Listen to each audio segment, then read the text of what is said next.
Okay, my own.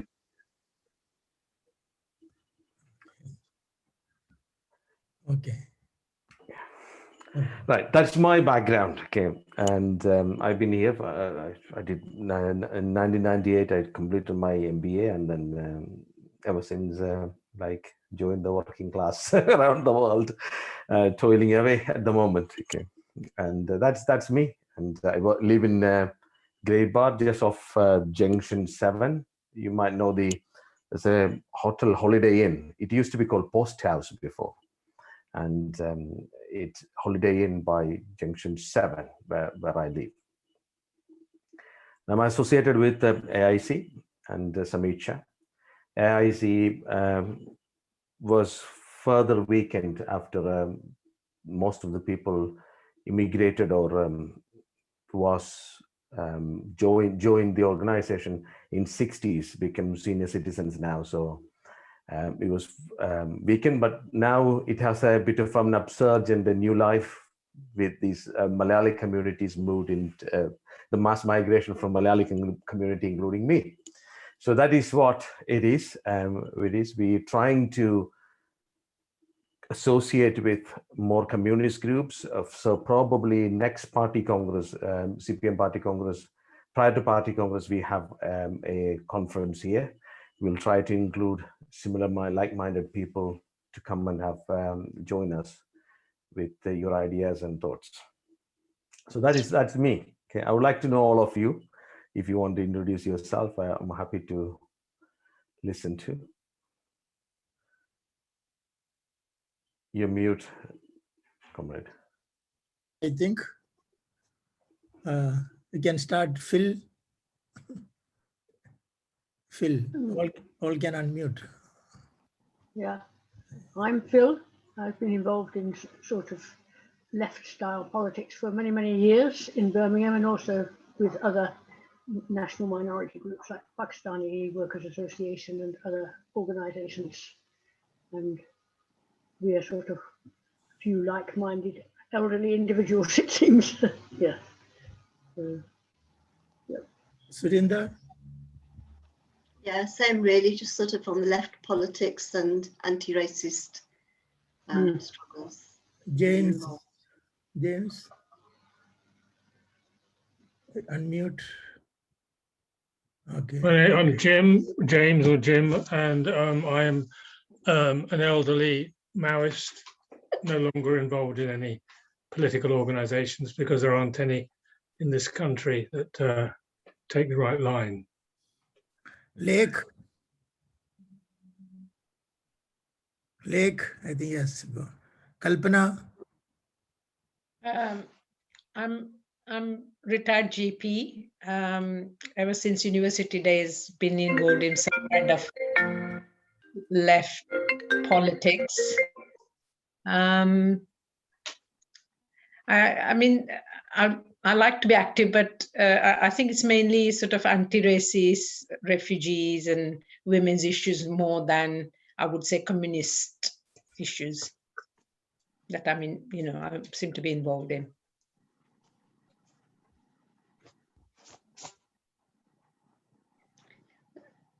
You might as well continue. I don't think anybody else is going to be. I think Seth, is he there? Hi. Okay. This is Lek. I'm sorry, I'm sort of listening, but I'm sort of also doing something. So I'm kind of half divided attention. Yes, I'm Lek Pal. I have been involved with the Indian Workers Association for over 50 years.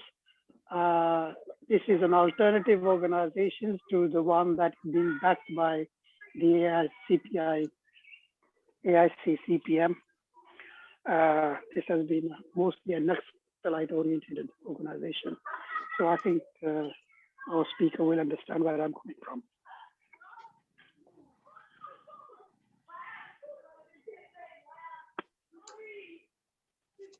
You're muted, Thomas. Billu? Okay, Saif? Okay, Saif. Okay, that is, they're all activists. Okay, you know me, I think I don't have to introduce. There are more members. Sometimes they don't, they don't come because we are having every Friday. People turn up sometimes. Okay. Okay, thank you everyone, especially James. I'm glad to see you are a Maoist. I was listening to Xi Jinping's keynote speech yesterday of my 100 years of Communist Party. Let's hope that different approach to Soviet will bear some fruit in the future. Okay, I think it will. Okay, the promise is China will walk towards, once it creates enough wealth, it will move towards a socialist path. That's what one of the things he said. And by 2080, it will be a more or less a socialist state. I don't know whether it will be a promise, but let's hope for it. Yeah. So, right. So I have knocked down three slides. Slides is not self-explanatory, just actually it is my note. Dr. Thomas Sebastian, he asked me to speak about why left or communist alliance, even though it's called the left alliance, it's a communist alliance with minor left-leaning parties.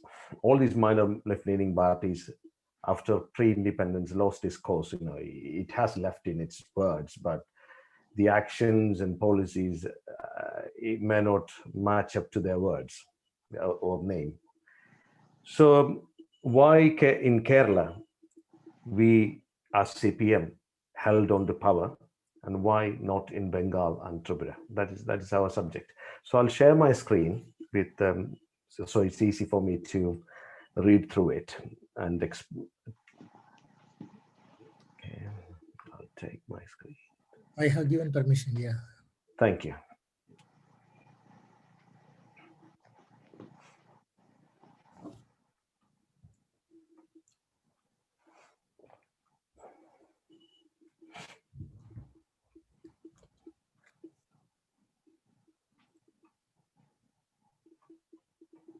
Can you see my screen? Yeah, yeah. Right. So in a couple of years ago, in Washington Post, there was an elaborate article about one place in Earth where still communists can dream of having a perfect commune to be created. Okay.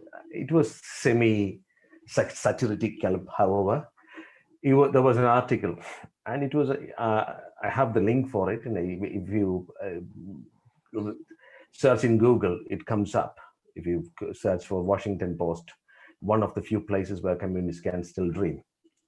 So what it was saying, that how a left organization without an authoritarian regime held on to power, not only held on to power, because in West Bengal and Tripura, they held on to power longer than Kerala, not only held on to power, it created a left-leaning conscience within the state, which nobody managed to change. That means almost a majority of the population subscribe to left ideas, kinder, more inclusive ideas. So even a right-wordly thinking party has to pretend themselves that they are more left to win the state. That is the social conscience within Kerala. However, that wasn't the social conscience in West Bengal or in Tripura. So the first slide, I try to briefly explain what actually happening to communists in India. So this is quite important. The reason being is, you can't see three states in isolation and say that all the problems of holding on to power, or I wouldn't say that when I say holding on to power, it is not electable power, a sizable power. If you look at West Bengal, most of the places now CPM got less than 1% vote. There are some of their strongholds like Siliguri, they came to 7th place. So when I say power is not the power, it's the people's power. The support from the grassroots organization or electorate is diminished so much that CPIM became a marginalized party, a very minor party. Even probably a religious organization can get more vote in Bengal than CPM in some states. So one of the main reason is country as a whole, what's happening to communists. This is my own understanding of it. It has no seals of any political parties. I try to read it and I find out certain things which is not very deep in ideological, but it's very simple grassroots level reality, which I think I traveled length and breadth of India in my young time, and that's what I understood. See, from the inception of communist parties in India, there wasn't any capitalist parties existing. At least for namesake, there was no capitalist parties. It is either socialist or more left and socialist or communist. There is no one promised or no one claimed that they will take India through a capitalist path and make it a successful state. Everyone, including Nehru, even when he was professing mixed economy, his actions were more public ownership and kind of a social justice, etc. It wasn't unique to India. Almost all third world countries those times in 40s and 50s adopted socialism or their kind of socialist ideas as the way for them to find a political and socio-economic solution within the country. So it wasn't unique to India. So ideologically, after the parties has formed, CPI was formed, the biggest problem, which we all know probably actually haunted the communists there, is the ideological nitpicking. So I have read through certain YAML document and Maoist document. Some of them even were saying that what line they would take when they come to power in India. See, it is when they don't have even 1% support within in India. They were just talking about what value. I'm not saying that is wrong, but that level of ideological nitpicking created several fractions within India. If you come to think about it, Communist Party as a cadre party, still, if you put all of them put together, it is a sizable party within India.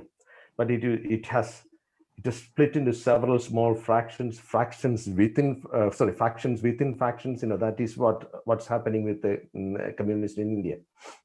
And then policies of Indira and Nehru further weakened the communist movement. The policies, one of the policies of Indira was wherever there was a trade union or a communist movement which works within farmers and workers, create regional politics. One of the examples is in Mumbai, when trade unions were getting powerful, she supported Shiv Sena.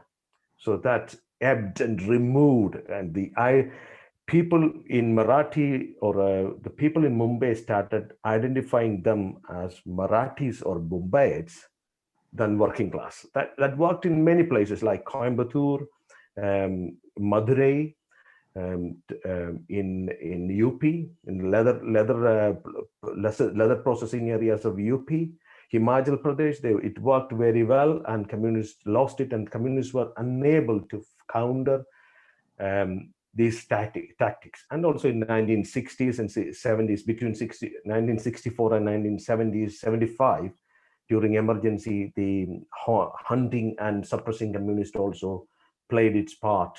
So when communists were removed or suppressed, the vacuum created was filled by parties which she probably supported indirectly. Now, by 1990s, when my childhood, we have seen socialism or communism as the future or the alternative.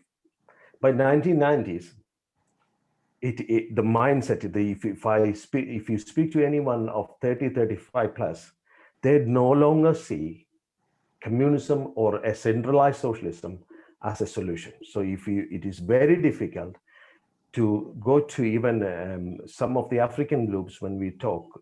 I have some connections or involvement with the Congolese group. They would never see that socialism or communism as a solution to their problems.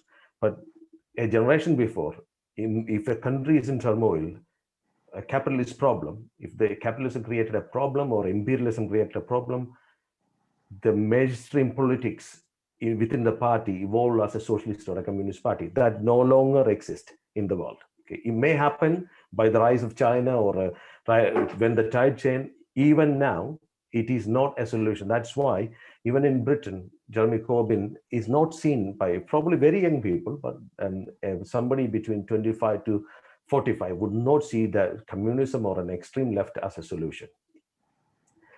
And also at the same time, if you look at pre-90s, most of the opinion makers, middle class aspirants, seen socialism as a political solution for their existence or their solution, their life. But by the advent of free market capitalism, none of these groups, including opinion makers, middle class aspirants, do not see communism as a solution or a way of politically and socially ordering their society.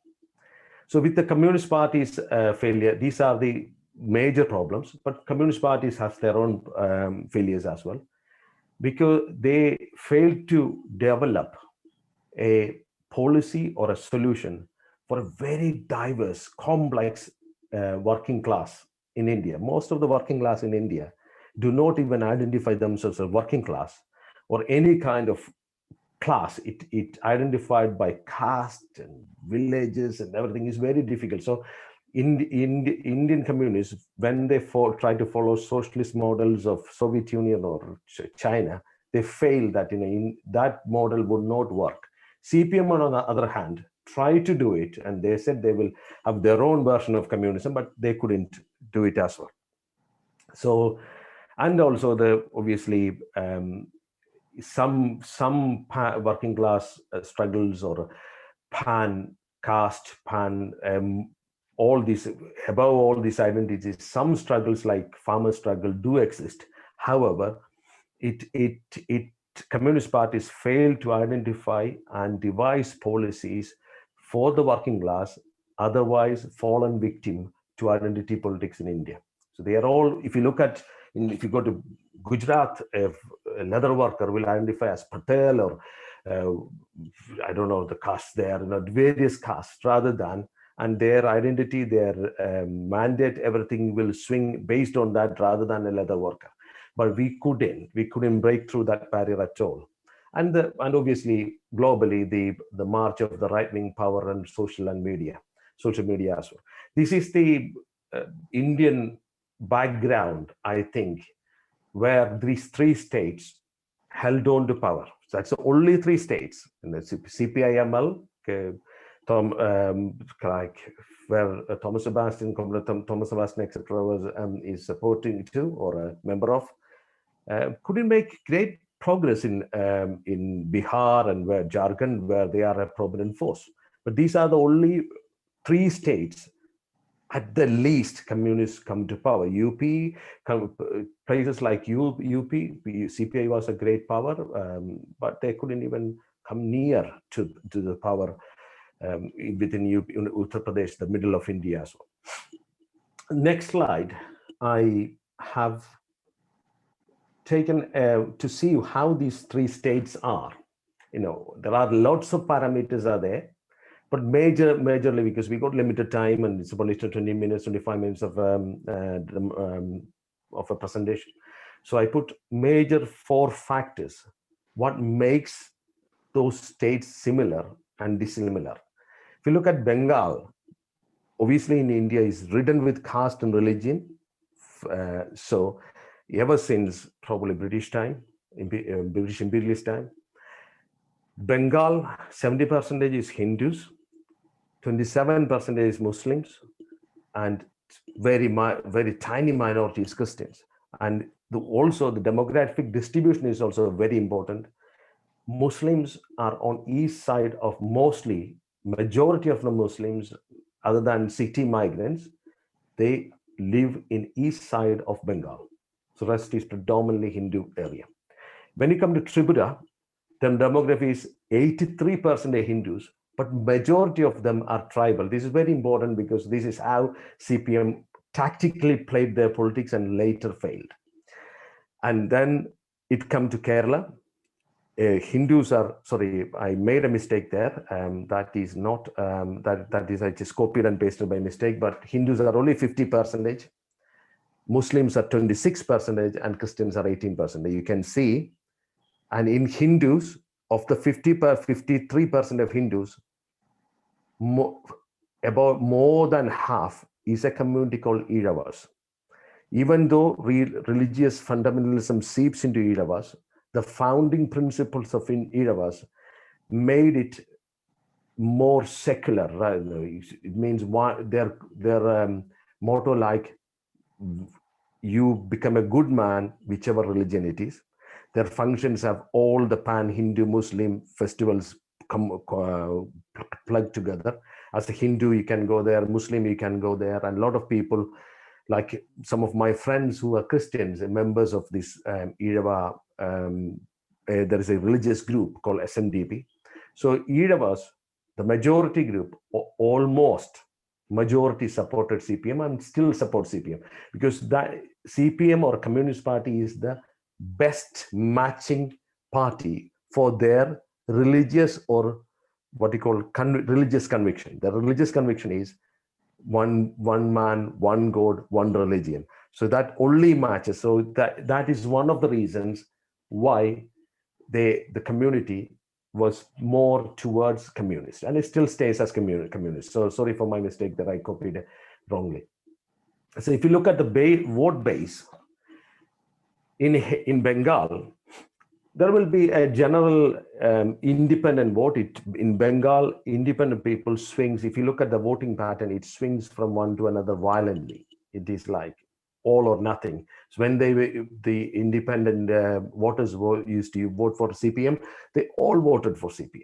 So if you look at the CPM election, couple of elections before and couple of elections after CPM lost, you would not even think CPM could fall, Communist Party of India Marxists could fall that dismally, because this swing vote is high and they emotionally vote for one side or the other.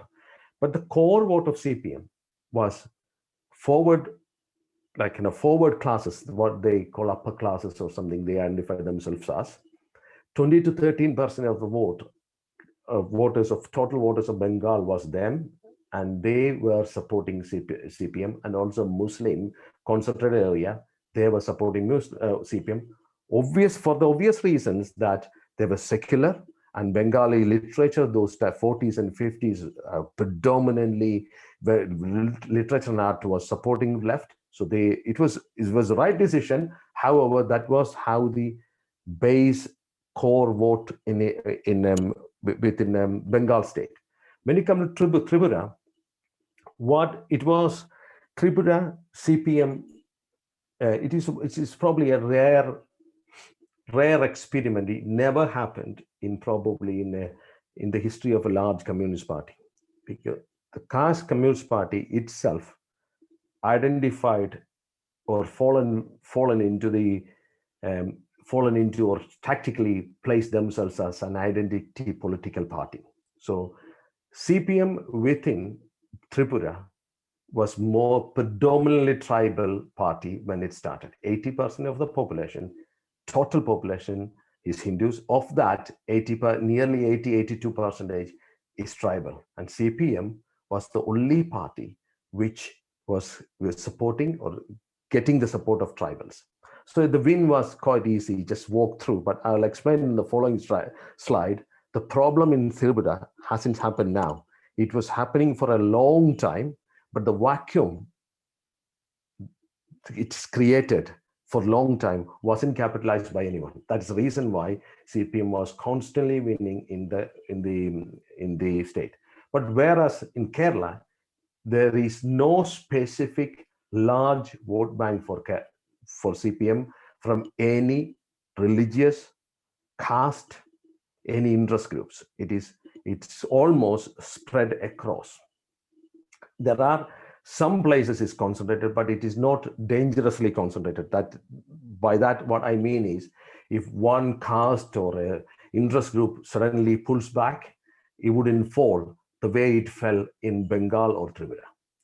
So third one is the continuous government. This is the biggest problem I see, anti-incumbency factor. And if you read, if we study any continuous government, two things will happen. One is, after a couple of decade or something, every problem that state has, every issue that the state has, become the fault of the ruling party. If you have a generation of 30 years, if you rule a country, a state, a region, you're gone, because there is no way you can hold on to power for a long time in democracy. Even if you give honey and milk, it is very, very difficult, because it's very easy to pick anything on the society and say, like, that is the problem of this party. Okay? So anti-incumbency is the biggest factor why other rightwardly thinking political party could capitalize it. If you look at anywhere in the world, if a party could keep 50 or 60 years in power, it is through fist, no other way. If you have open mandate, I can't see anywhere it was in power. If you look at Congress party in India, first 40 years, and then the anti-incumbency factor came, all the problems of India become the opposition said all the Congress party is the reason for all the problem. You can see in ANC, African National Congress, it's very fastly losing its base.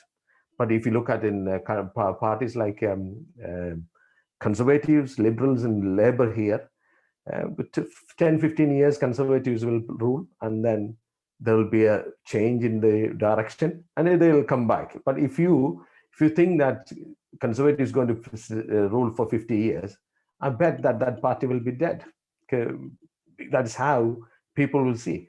Recently, a couple of years ago, when I read a book in even Noah Harari's *Sapiens*, in that there is a quote.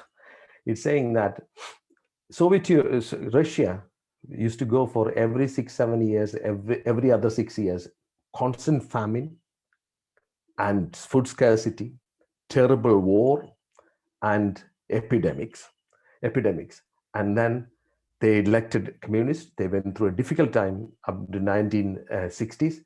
Then things was plentiful. Everyone had a job. Serfdom is gone. The Russian version of slavery, serfdom, is gone. So, and most of the people have seen remarkable change in their living condition. They knew it's a very same generation or next generation. But by 1960s, everyone wants communist out. So if anybody thinks that another alternate solution is possible, why is that? Because human beings, after a while, they tend to the hormones or oxytocins or what kind of hormones we create, it'll all go anthropologically. It's impossible for human beings to stay on to one course and always believe in one thing. That's what Yuval Noah Harari was saying in *Sapiens* book, and it's not my findings. They say it's impossible. Even if you give milk and honey, they will go for something else. And the organizational impact within Bengal, within CPIM, was very high. There was a long stretched rule stretched over 3 decades, created attract a lot of opportunities to the party. Party was disconnected from the grassroots level. Tripura, it was minimal. It was a totally different issue. And in Kerala, there is moderate issues, but we are managing it. So this is the last slide, I promise. So I'll quickly go through it. I have covered through it. In Bengal, the main factor was anti-incumbency factor and the disconnect from the local population. Every issues in the state and every woes of the state CPM was accused of any problems, any ailments of the state. CPM actually achieved a lot in education, land reform, health, rule of law, civic society, when you compare Bengal with the neighboring states, so of similar backgrounds. So if you look at land reforms in all around India, where the land distributed to others or landless, is 20% in Bengal and 3% in the rest of India. Same in education, premier institutions, healthcare, etc. But land reform created a small problem of land, not small, a major problem of land fragmentation. Kerala had better land reforms than Bengal. However, that problem did not affect Kerala. Otherwise, CPM would have, or Communist Party would have wiped out from Kerala as well. Land reform made land fragmentation as well. So the agriculture became very costly. 3 or 4 acre land person could not compete with mega agricultural farms outside of Bengal. The product could come from anywhere. So the peasants with 3 or 4 acres, it is quite difficult for them to survive. But in Kerala, there was a lucky escape of the Kerala luckily escaped from the impact, the adverse impact of land reform. There was a lot of good impact on land reform of house, sanitation, appreciable commodity of wealth, etc. Created people to see education, etc. as a solution. There is a lot of other things, but one of them is land fragmentation. It caused a big problem in Bengal. An economic zone and in opportunities. One of the unfortunate thing is, if you look at the India's economic belt at the moment is northwest belt of Arabian Sea is the economic zone. From Kerala to Bangalore to Mumbai to Gujarat is the economic zone.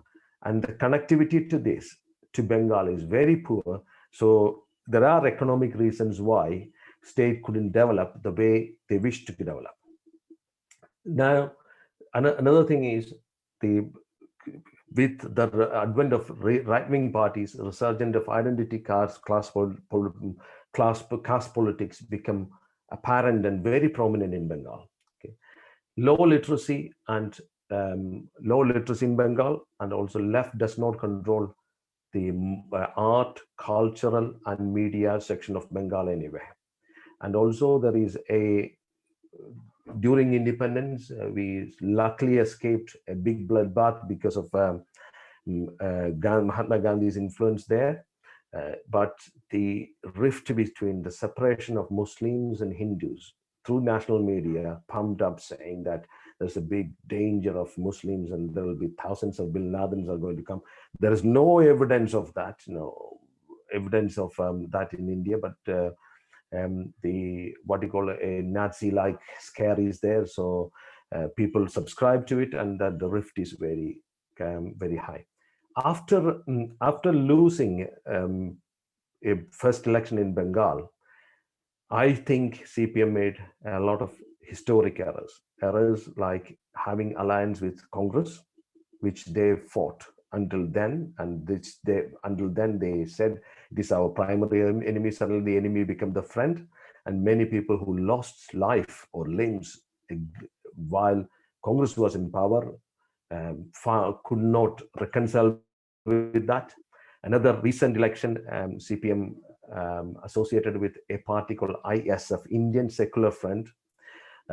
Abbas Siddiqui, an Indian, a Muslim cleric, was the leader of it, is the leader of it.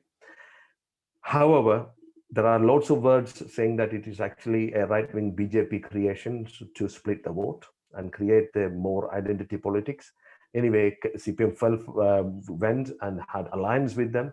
It actually wiped out the votes because such a tension exists, even though however secular Mr. Abbas Siddiqui may be, with a right-wing propaganda, brainwashed right-wing majority population, brainwashed by right-wing propaganda, would see him see that alliance as some of CPM supporting Muslims. So that also backfired. But if you look at it, the slogan last election was, "We are the future. We are secular. We are the alternative. We are secular. We are the future." And it was chanted by very old leaders like Hamanullah and Biman Masu, which most of the electorate associate for all the problems of Bengal. So that did not cut mustard with the electorate. So most of the senior leaders lost dismally. At the same time, young leaders like under 30, like Pratikata, Meenakshi Mukherjee, Aishi Ghosh, Dispita Thar, they all, the vote share, if you look at their vote share, many came second place. But many senior leaders, most of the senior leaders were in third or fourth or fifth place. So that is why I see Bengal lost. Tripura is a slightly different issue. Anti-incumbency factor as normal everywhere, it is there. So one day you will lose the state. If you democratically, if you rule continuously, one day you will lose. There is no way. So you can't say CPM. You can change that to CPIML, Maoist. This title can be changed, but this will happen. If you democracy has that, one of its deficiencies is this. So you will lose it, and people try somebody else out. State was very efficiently run, very low corruption, and they came top after Kerala in communal cohesion, anti-racism, Hindu religious rift, lack of religious women right, they came top. Education, they achieved 94% in a short time. The Tripura used to be a violent state with a lot of insurgency. They made Tripura last 25 years. It said that there is not a single bullet fired in Tripura when before it was a no-go area. So the achievement is tremendous, and no ministers were being caught for corruption, etc. But the problem was CPM was the party of tribal to start with. That is the problem. It had no working class or kind of middle class working, if you broadly say working class base to vote for, like in Kerala.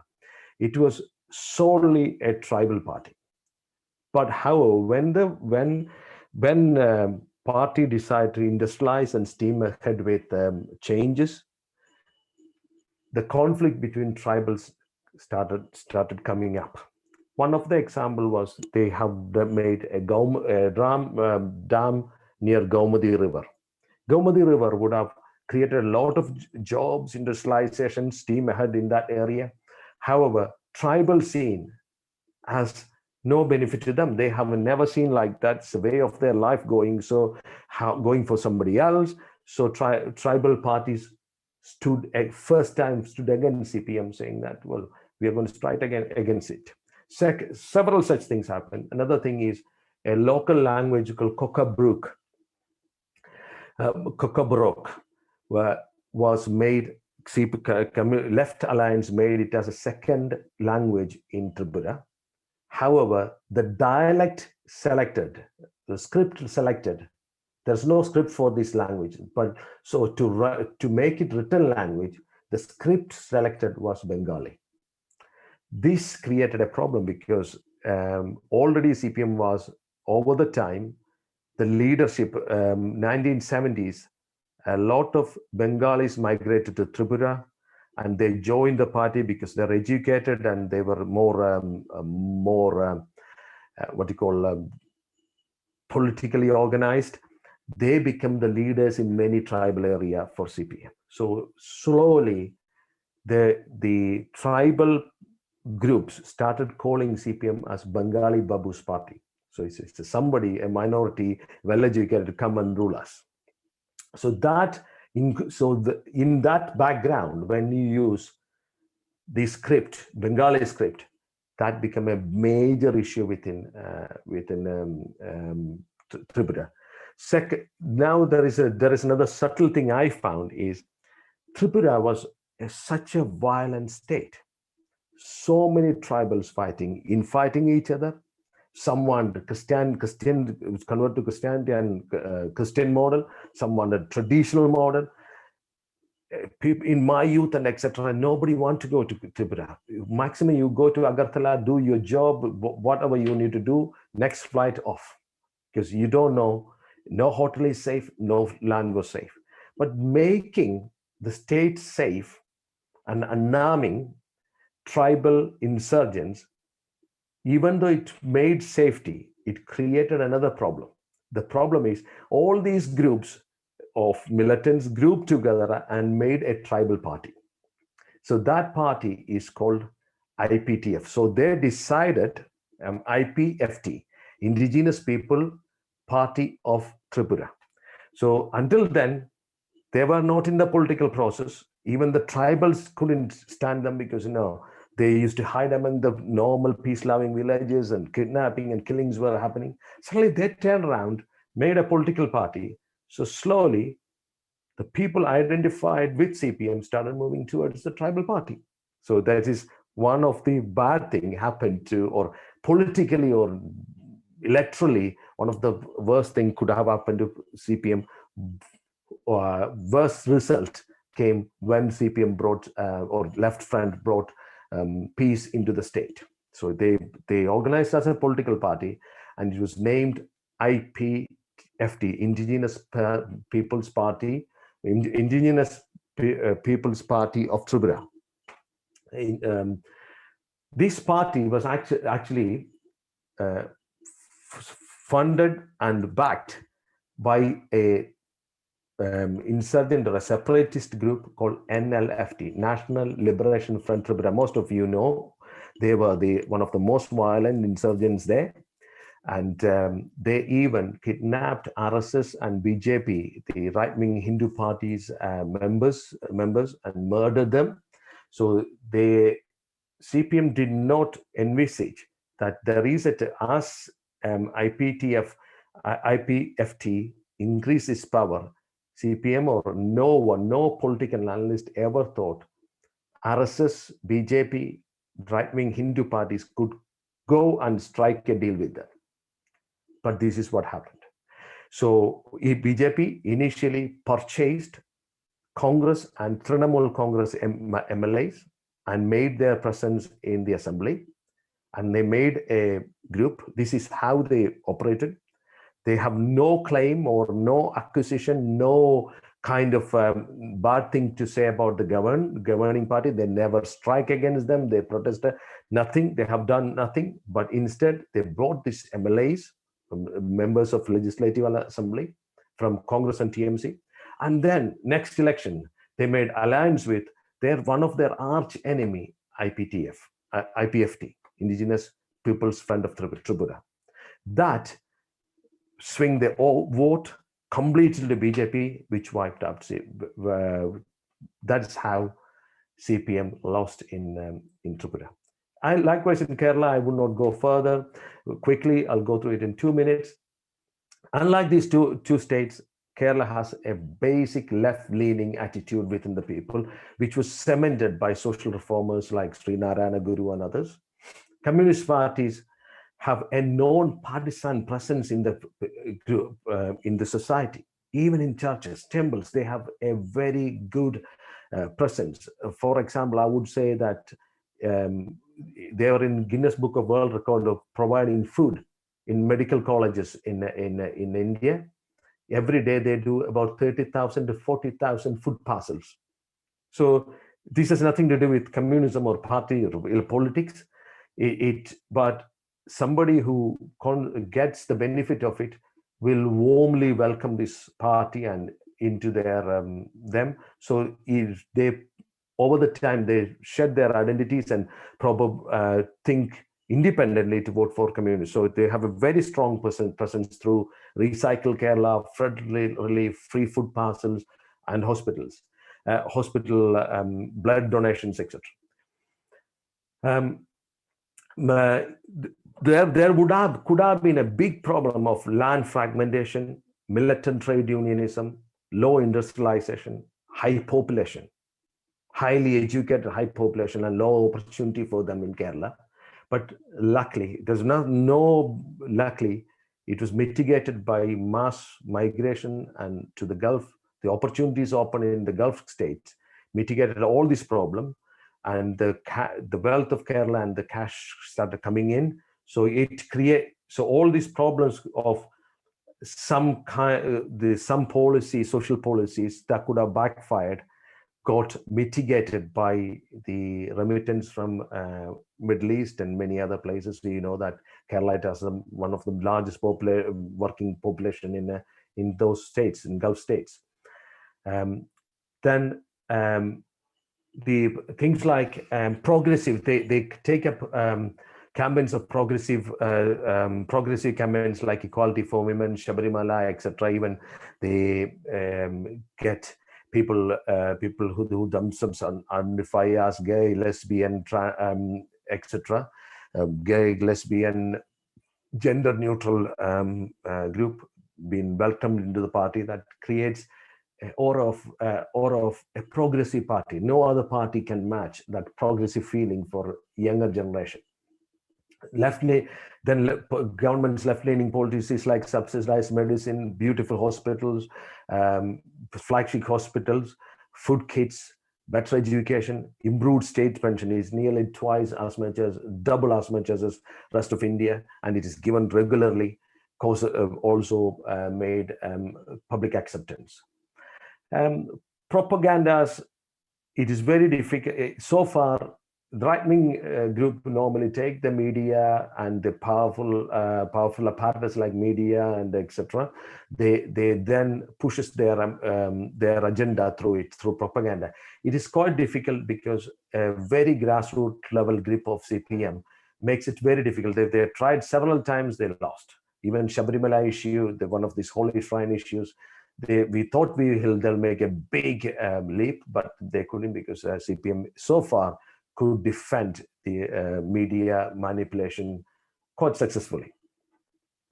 CPM lost some Hindu vote base. However, other minorities with their actions against beef ban, the register for citizens, etc., attracted other minorities into. And the community vote banks of like Nayars, Iravas, and Catholics, etc., weakened very much because of outward migration. Most of the families got at least somebody living in Europe, etc. So it's very difficult for a community to hold on to their power by scaring or trying to keep corralling people into one kind of worship or one kind of religious belief to vote for an organization. There is a lot of organizational problem for BJP and Congress, and also the vote goes in sometimes vote split in between. Otherwise could have gathered by Congress is split between BJP. That also successfully that helped when it three-way split, left one in some of the constituencies. And success of high HDI, Human Development Index, Kerala is in the top. That high HDI somehow subconsciously given, the credit of it is being given to left parties. So it is not so, it's quite true that it's left parties worked on it, but that is a subconscious. My dad, who is a Congress supporter, subconsciously, if we talk to him, he can say in between words that comes out that, oh, you guys did tremendously good in the state. By disallowing 33 of senior leaders to contest again in the second tenure, left managed to do managed to ward off the anti-incumbency feeling. And also, last thing is, left still have a cultural monopoly. In culture and art, we still keep a monopoly of it. That helps to ward off and mitigate a lot of media-funded propaganda against it. That is my findings about it. I know it was quite boring, but sorry about that. That is what I found in nutshell. Is three, even though it's same state, three different scenarios, and also whatever the scenario, if you rule for more than 40 years, it is very difficult to retain on power for more than 4 decades, whether it is CPM or CPIML. If in case Bengal was ruled by CPIML or Maoist or Communist Party, CPI, it would have been the same. They would have had the same challenges. And Tripura, the disenfranchising of tribals and votes moving from CPM to tribal party had started long since. But however, the vacuum was created, but there was no one to capitalize it. The right wing capitalized it by making an alliance with the tribal party. That was the reason why it's lost. But in Kerala, hopefully we will stay on, because that sets an example for the rest of India. A lot of my friends from north of India now sees, yeah, you guys doing well, why can't we? So that question, this little red island of red need to be there, and that's what I think. Thank you very much.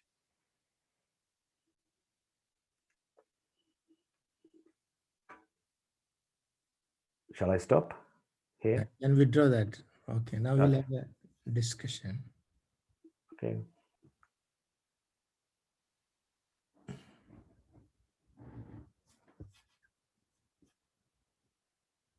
Okay.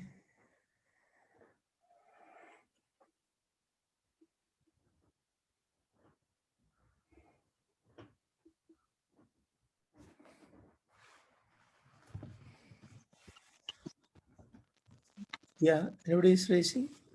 Yes. Kalpana?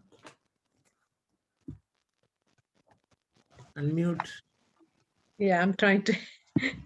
Thank you very much. I don't really follow stuff that's happening in India regards electoral politics. So sometimes it seems to be a lot of the stuff that when I visit for a short time, it's all these temporary alliances between different fronts and things. It seems to be all talk about that. So my question would be, in this country, say labor and things would be considered social democratic rather than communist. So what's the difference by participating in the both state, whatever election politics? It's not tactical way of getting involved with politics, but actual way of getting involved in politics. So how is that now social democratic rather than communist? This would be my question. To be honest, I would myself will understand at this stage of state politics in Kerala, especially CPM or any other communist parties like ML as well. It's only a social democratic party. There might be an underlying ideology they want to implement when they have more power or when you have control of other problems sorted. But at the moment, any communist party, other than very few, which is very marginal, it's all social democratic party. Right. Because I mean, the things that you highlighted about education, doing various feedings, children in school, etc. BJP cadres and things talk about all that too, so that seems to be a way of what they call quote social work, seems to be a way of considered as politics. And I'm not sure in a way that's, I mean, you could say people have to participate, but I don't know whether that's necessarily that's true, because no, not really, but because there is no socio-political reorganization of different kind is not happening. It is more like a welfare yes. economy is in process. A very, very minute way it is happening as well, but not a lot. Okay, not a lot. But this underlying line is maybe Marxist, but there are several layers before we have to go through before we can go any near. But to be honest, in globally also, other than a Soviet model, we don't have any other model to, so far, we can say that, it will take you to a what you call a more scientific socialist society. We try, like, we test and we evolve. That's there is no panacea for anything in a political, it is like that. But as you say, BJP also, they almost everyone all around the developing nations, especially only even in England, like if you look at sometimes conservative policies, it has nothing to do with what they believe. They are more left-leaning sometimes than Keir Starmer. So yes, yes. Nutshell, yes. At the moment, is social welfare, economic benefits, improving the society is the key. So what about your sort of thinking, or CPM thinking, or would the CPM follow the neoliberal policies of BJP that have been followed centrally in the state context as well? See, I think there is I can see it is in the what you call in a purgatory between bygone eras of socialist Soviet model and a Chinese model. It is somewhere in between. The party, I think it is fantasizes both ways in cases. For if you look at food, Dr. Sebastian will know, we distribute food or kind of education become free. All these things happens, but at the same time, foreign capital is being invested into it. Yes. Okay? So that is because I personally, and my personal thing is there's nothing wrong in it, because at the end of the day, going back to a model which we tried and just and failed. It may be successful if you have a supercomputer and artificial intelligence or something to have a what you call Independent recently had an article called luxury automated communism or something. It may work, but beyond that, we have to accept that we don't have an alternate model of prosperity. There might be a lot of problems like environmental problems, exploitations, profit accumulations, these things,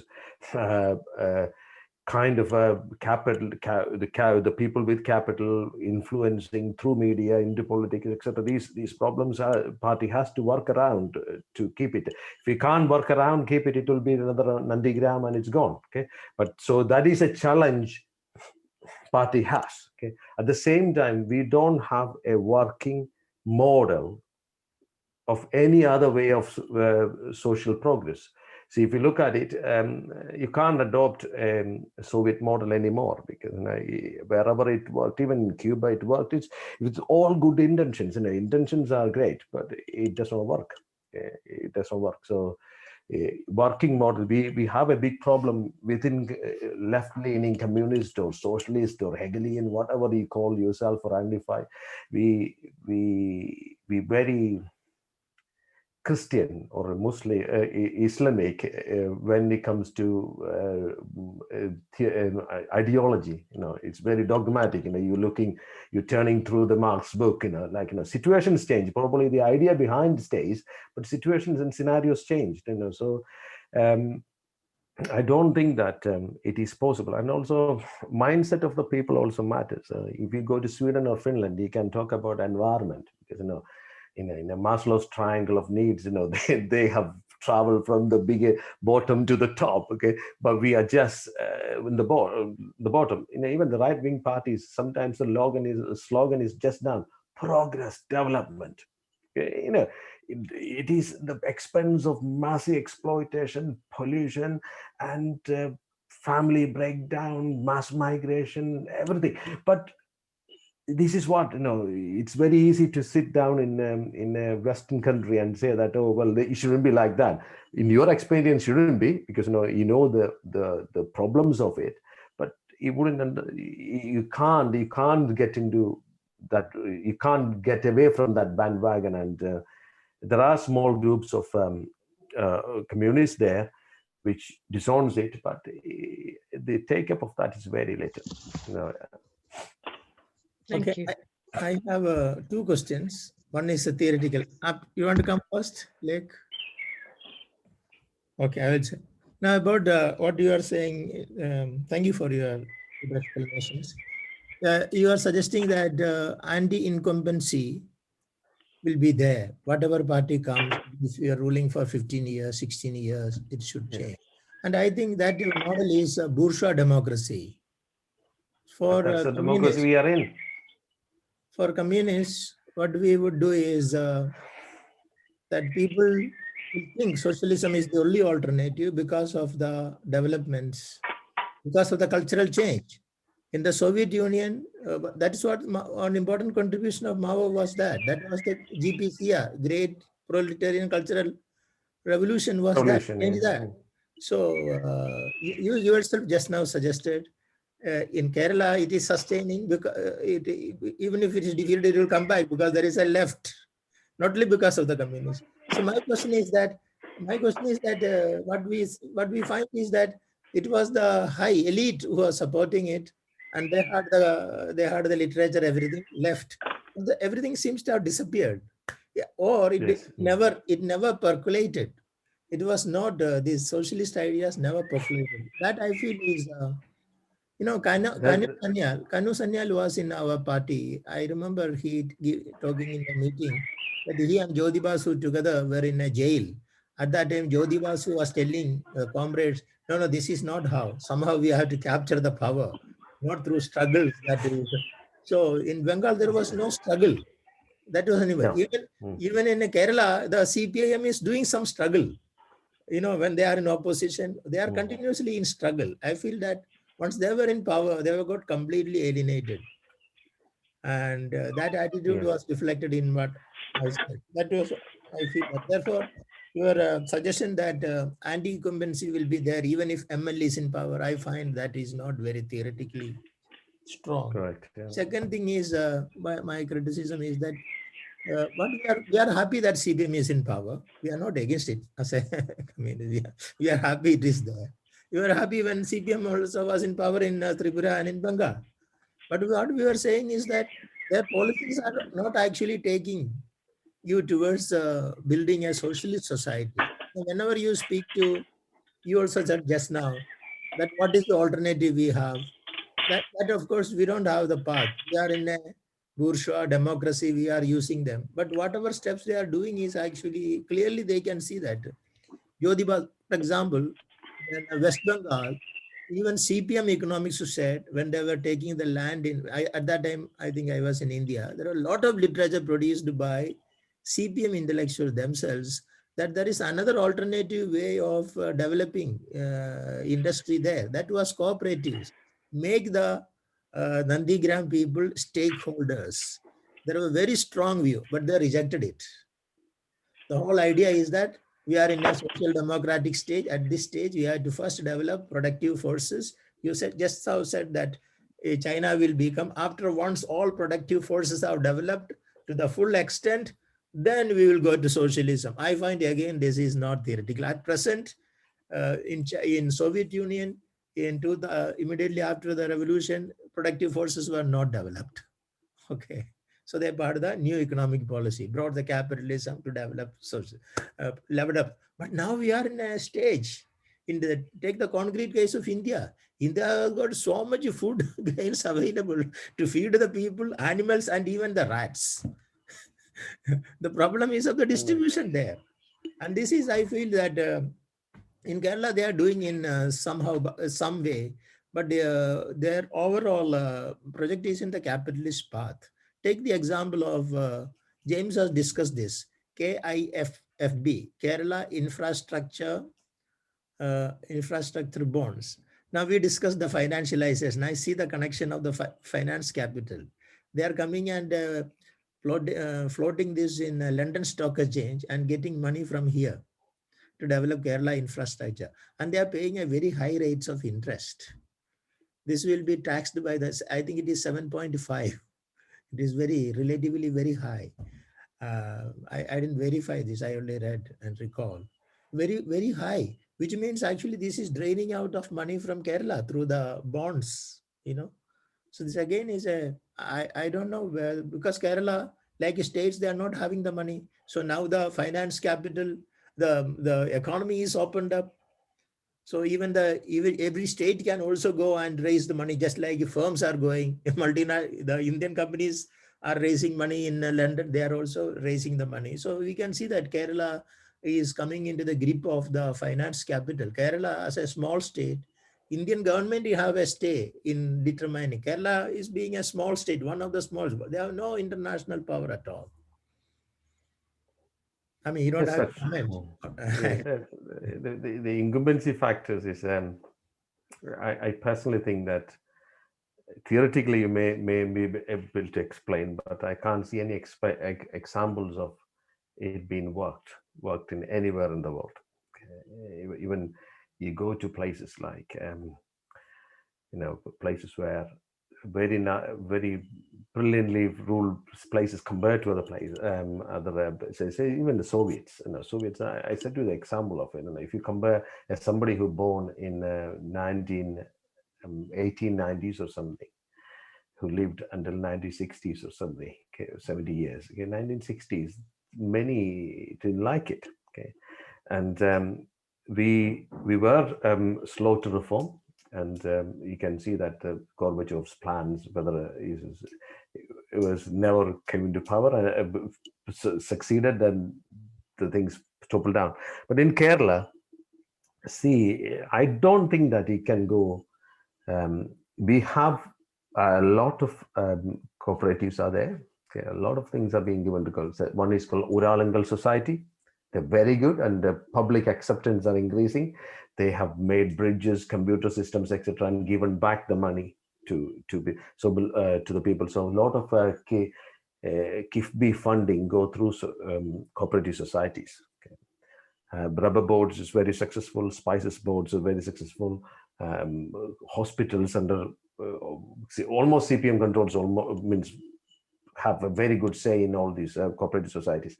However, I don't think that at this moment in time we can cut off all the capital inflow, because it's how the world is, and it has to. My place is in there. You have to work a solution within where we are. Okay, it's terribly like the mega capital flows everywhere, and the problems of mega capital is there. Okay, and as I said, there is a danger of at this moment probably they stay back from the politics and etc. But soon it will interfere with the politics, and then we probably, as that article says, CPM could take the road to Bengal, but I doubt it, because it has a good base in India, Kerala, but it wouldn't be wiped off that easily. But as I said, I agree partially, but however, as left-leaning, we need to understand one thing. We look at a dog or a parrot and say that is the most trainable animal or domesticable animal.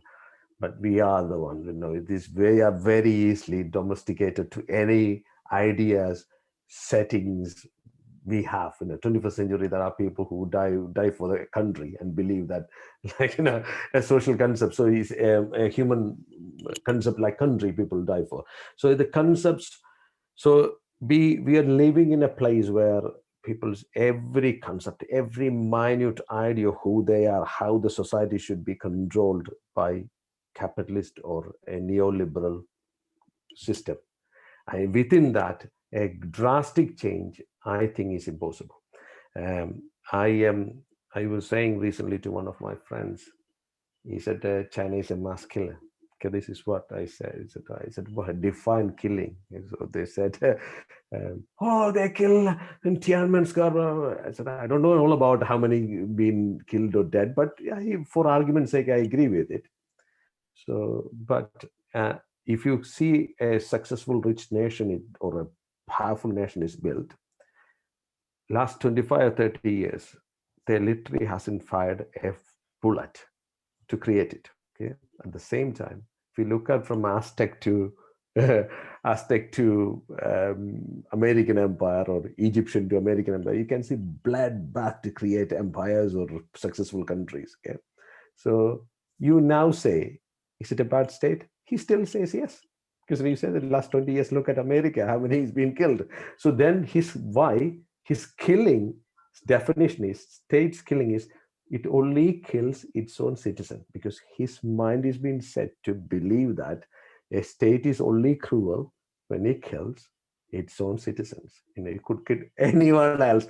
Wipe America can go and wipe entire Africa still, as long as 3 George Floyds are saved in America, because the life only valued within a constitutional boundary is not killing anywhere. If a system kills, so if you counter, but that is how we are developed. So in such a mindset, deep mindset, I don't think that a drastic change of any cultural changes would only result in disaster. In a Mao's time also, it was, you can say that is successful because all their hierarchies are gone overnight, but it has its problems as well.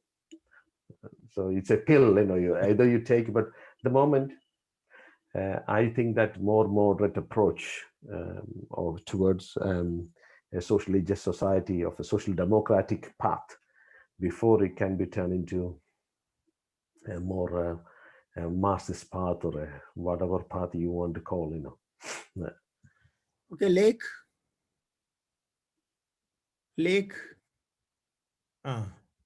Light has come on. Can you kindly unmute?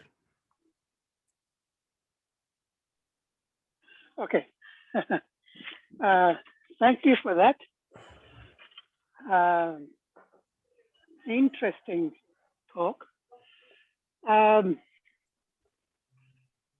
am left baffled, to be honest.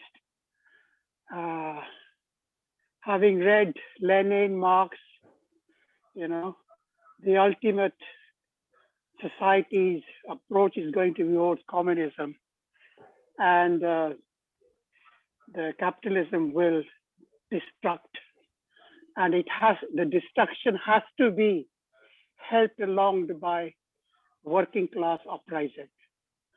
Listening to our speaker today is that you live in a world where, inverted commas, Communist Party rules for 30 years. You cannot expect it to rule for more than that. Something else will replace it. This is a vacillating world. I am left wondering, have I wasted my time reading Marxism, Leninism, and Mao Zedong thought? I'll just leave it at that. Well, I could not disagree with you. Okay. I wish the world was like the way I read and you read, but unfortunately, where all that places, you see a unitary force and all the driving control is in you, and you are the only, very a system where one idea flourishes and one kind of force controls the path where a country is going to travel. It's not like that, is it? Because in an open society, if that is the case, Soviet Union would have been here now. Okay, the reason being is there are outside forces to reckon with. Okay, and you could see outside force and work with it or work without it, and there'll be, however much you do, there are outside forces will wipe. Certain things can be wiped out. I explained about what happened in Tripura. The only thing they have done, there's no one, even BJP now don't accuse. The rule there was bad. Okay, the government was there bad. Even the new chief minister was touching the old man's feet, like old comrades' feet, because there's no one would say there was a corrupt government. However, there are barriers, there are identities, it's easily can be swayed. So in a classic theorist way, yes, you are right, but I don't know how practical it will be. I can't see can you see any examples of it, or other than an authoritarian system? Do you have any other example Yeah. of it? On that, why should you be looking for an example? Why should you be looking for an example elsewhere? Why aren't the Indian working class and the peasantry intelligent enough to understand their own concrete conditions and bring about a socialist kind of construction on their own. Why should we be looking for, you know, a model somewhere?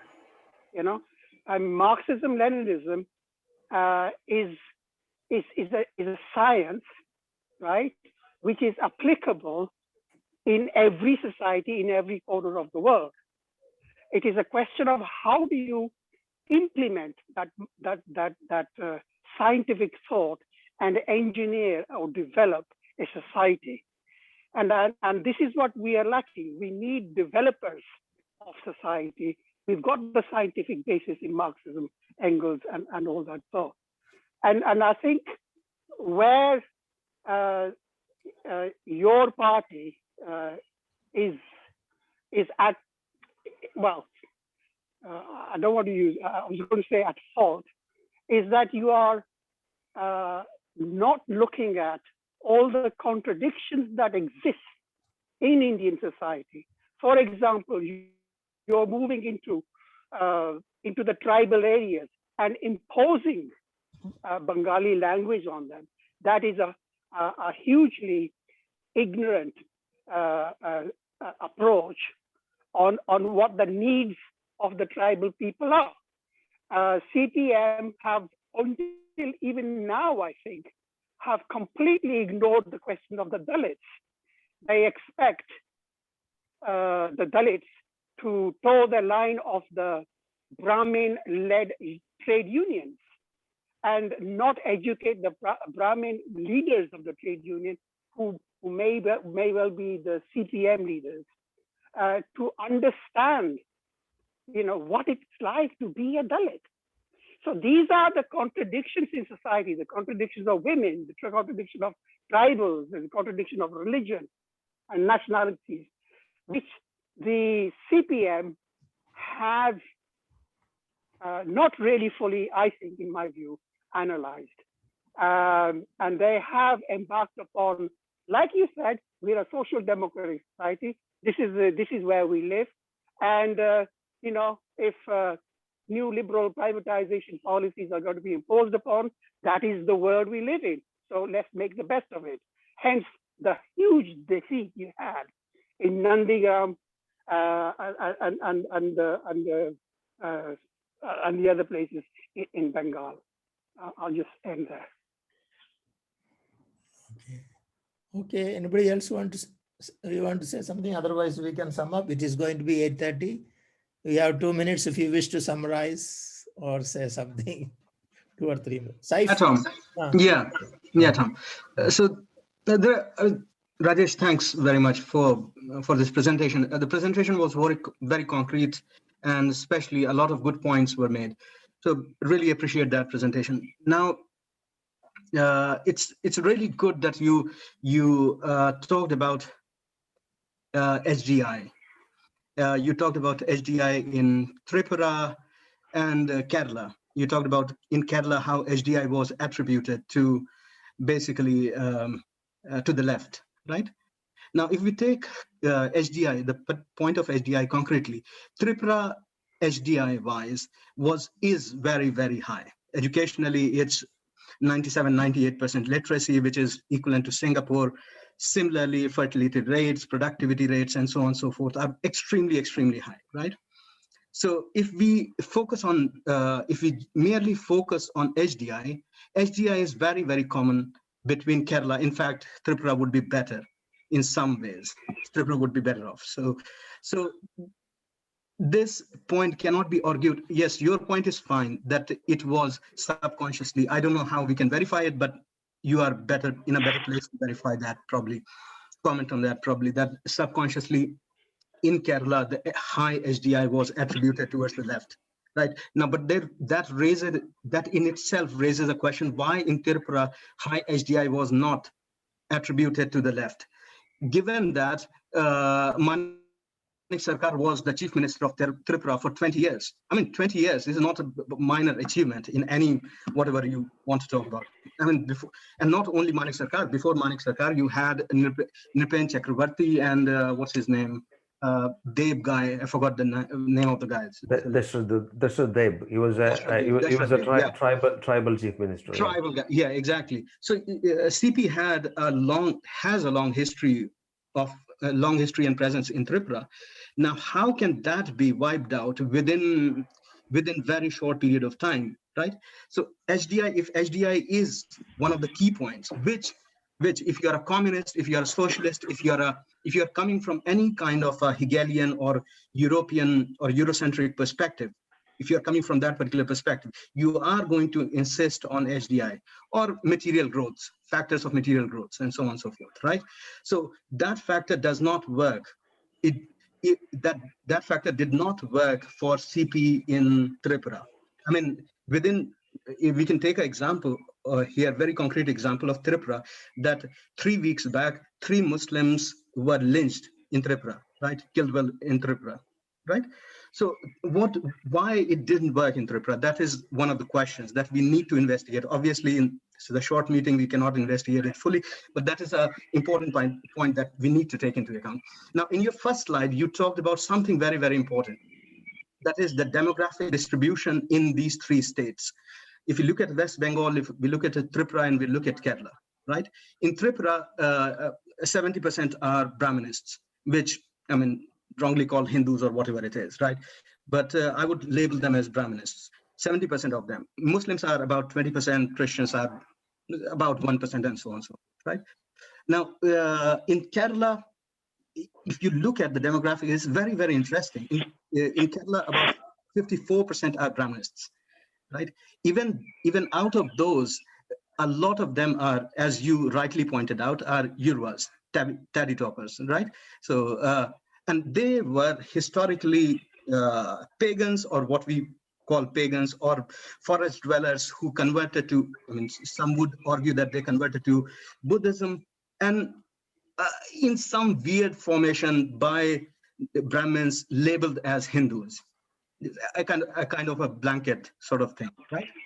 But similarly, in Kerala, if you look at the number of Muslims and Christians, that is the minorities, they are slightly inching ahead the Brahminists. So if you look at the Brahmins, they are 54%, but the Hindus and, Muslims and Christians, if you add them, they are 54%, right? So, and similarly, if you look at Bengal, the 70% Brahminists. Tripura, I mean, this is another interesting bit, that non-Muslims or non-Christians would be about 84%, right? Which are called, I mean, which people call Hindus, but they're not Hindus in the sense that most of them would be tribals. 50%, 60% would be tribals, and so on and so forth, right? So if we take these particular factors, the only thing which did work for the left is the slightly edging majority of the minority. That is in a state where you have the Muslims and Christians making up a significant voting majority or significant vote bank, left functions or left gets in power. Otherwise, left is completely, left doesn't work. No, that is not right. Yeah. No, this is my proposition, right? So we can, of course, you can disagree. You should disagree here, right? So that is not right. The reason being is still the vote base in Kerala, majority is whatever you call Brahminist or Hindu vote. They don't identify, or we don't identify them as Hindus, but for the academic purpose, yes. The majority of the minority group still vote for other place, means Congress Party or mostly Congress Party. The reason being is BJP, right-wing group, tried to break in to these 2 minority groups, especially to Christians, but dismally failed. I said, so high literacy, leadership, political awareness of Kerala is very difficult to make such an alliance. And if you look in Goa, who do they vote for? The Goan Catholics?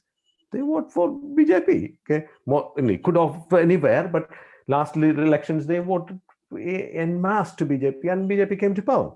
But that's because this deals were not deal was stricken on a higher level, and then it percolates and the vote swings. That's not that easy in Kerala, because if the many times when BJP or RSS went to strike deals or kind of visits within Christian community or Christian leaders, it had such a resistance. Oh, like, you don't do that, etc. Such a resistance. So they couldn't make it. So it's, by just being minority, that does not mean that if you have a majority, two minorities make a majority, does not mean that a right wing can't operate it. If you look at in Kashmir, BJP ruled with the help of PDP. It's a majority Muslim area, so that is not the reason why, because it's kind of unscrupulous media manipulated, unscrupulous politics. It's not that easily implemented in Kerala. If you look at his newspaper readership is really high. The party has a very grassroots control, so it does not need a big media to send these messages or further its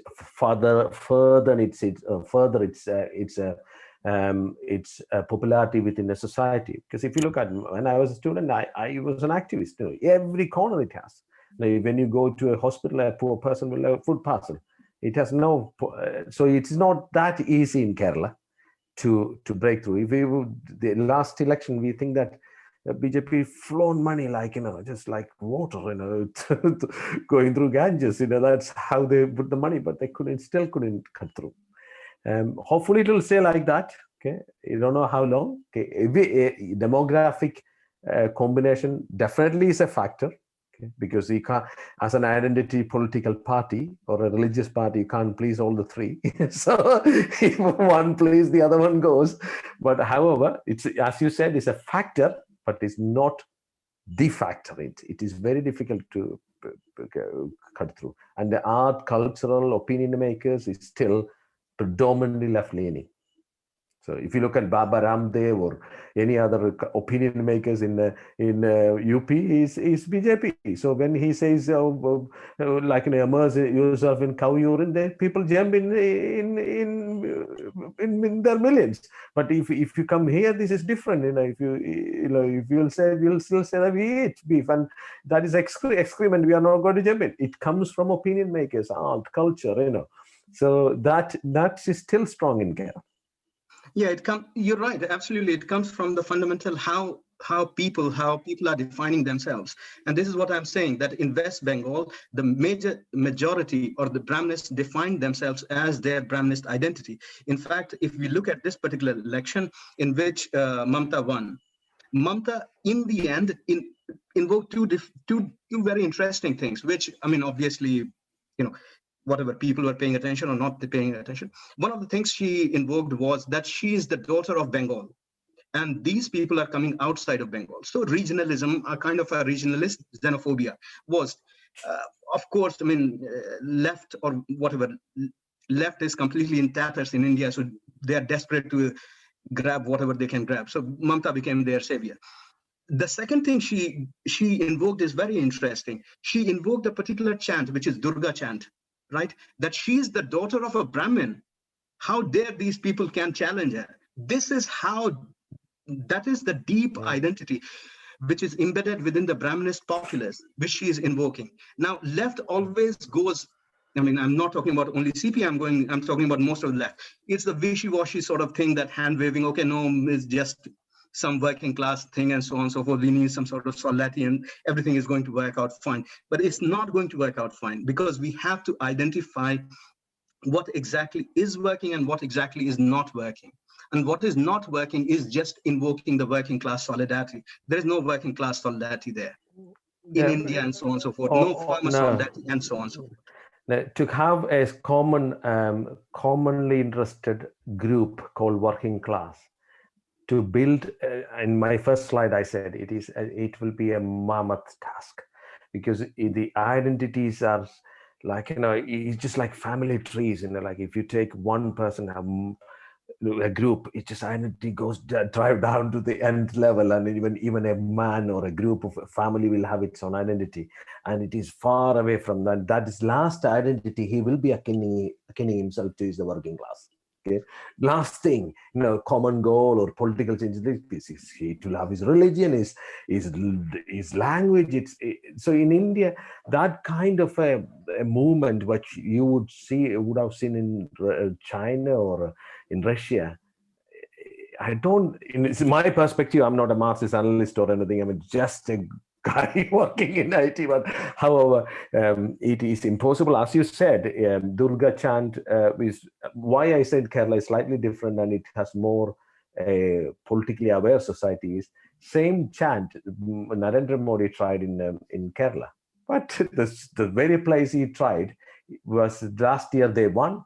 Okay, he called the chant Samiye Sharanamaya, the biggest holy shrine in Kerala. And he couldn't hold on to that seat. He lost it. Okay? And at the same time, the current, there is the Baba, Muslim holy priest who claims he got hair from Prophet Muhammad, okay, and he drips water through it and give it to everyone. So as a panacea for anything, any ailment. So, but the current chief minister openly said it's body waste. Okay, imagine you go to Uttar Pradesh, a Muslim area or something, you're gone. Your political party will be wiped out. So it is not that easy. I don't know how long it will be like that. The new generation media and all of this emotional kind of propaganda is coming in. Nationhood identities are being pumped up. But at this moment in time, this kind of propaganda is being put at bay. They're making slight advances, but not much. We thought this year Sabarimala will make a great gain, but the temple women's right to go into the this holy temple, women of ministration or who administrating women are not supposed to go at any time, not in their periods or something, all the time. And but Kerala chief minister took a bold step and said, we're going to implement it.